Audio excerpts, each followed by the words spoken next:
here I have an old oscilloscope. It's a Tektronix Type 453 oscilloscope built around 1968, and connected to it I have two boxes, both of which are going to generate sine waves. One of them is a Wien bridge oscillator, and the other is a Tektronix digital oscilloscope slash function generator slash tester. And right now you see nothing on the screen because I have it set to channel 1, which is the Wien bridge oscillator, which is turned off at the moment. And I'm going to turn on that oscillator right now. And now you see a nice sine wave show up on the screen.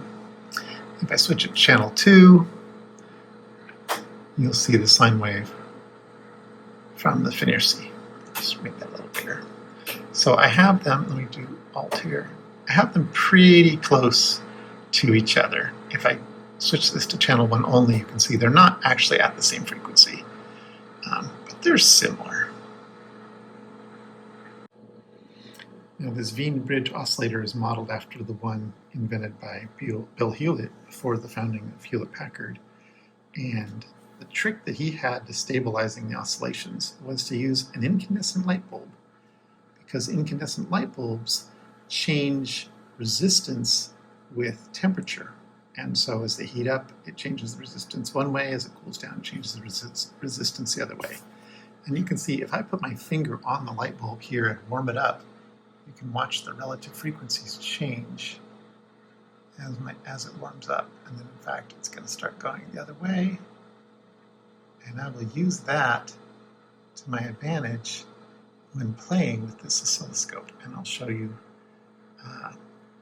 an interesting way of visualizing two sine waves relative to each other called a Lissajous pattern. I've changed the oscilloscope to be in XY mode, and you can see they're slightly out of phase, slightly different frequencies. If I put my finger on it, I can get it to stop or slow down. Let me see if I can get it to be a circle. There. Oh, if I bounce it, it wiggles. So, and now it's spin up. So let me cool down the Wien bridge oscillator.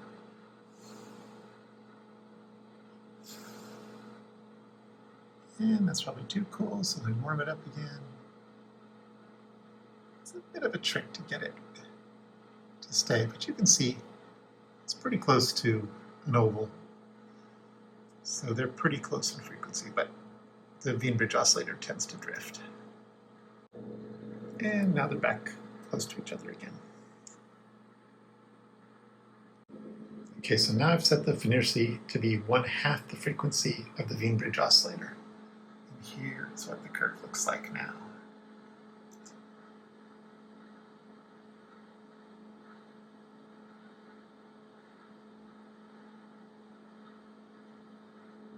Here the Tektronix is at 1/3 the frequency. And this is 1/4.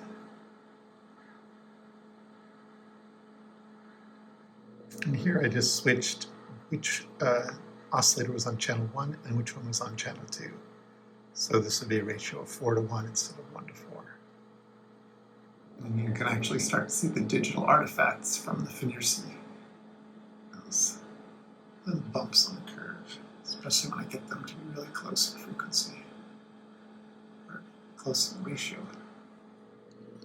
Okay, now I'm going to show you how to set your oscilloscope to go from viewing voltage over time, which is the sine waves we're seeing, to the Lissajous pattern, which is the two frequencies interacting with each other on the X and Y axes. So first, I need to turn off norm and put this on channel 1 only, and then you can see they're drifting relative to each other. And again, my Wien bridge oscillator is sensitive to temperature, so if I put my finger on it, you can watch it. Them slowly kind of sync up till they're almost the same frequency. Warming it up. All right. So now, what settings are we going to play with? We're going to play with volts per division for the two channels, and we're going to play with this knob over here.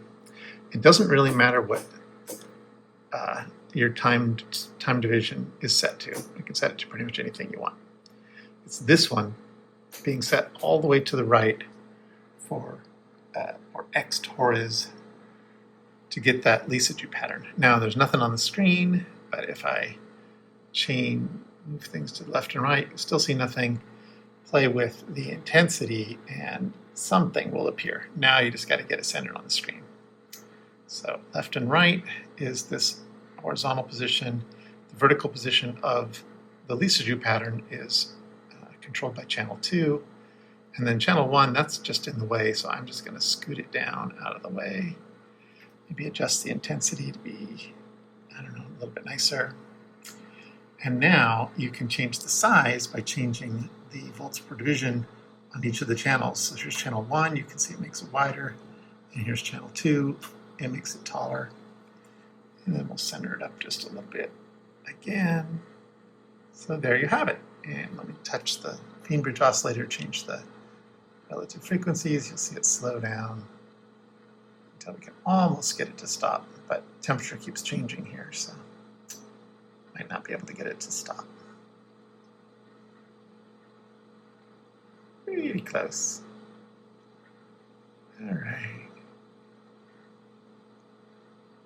There, got it. Got it to stop almost in a circle. All right. And I'm going to put the oscilloscope back. To put it back, you just do everything in reverse. Put this back over onto A. You can see channel 1 is probably too low. Move it up and change volts to division per division so that you can kind of look at both. Put A up at the top and B down at the bottom. And maybe horizontal position back to the left a bit. There we go. And don't need quite so much intensity. So there. That's how you go back and forth between viewing frequencies as sine waves versus the Lissajous pattern, which is the interaction between the two frequencies, between the two sine waves.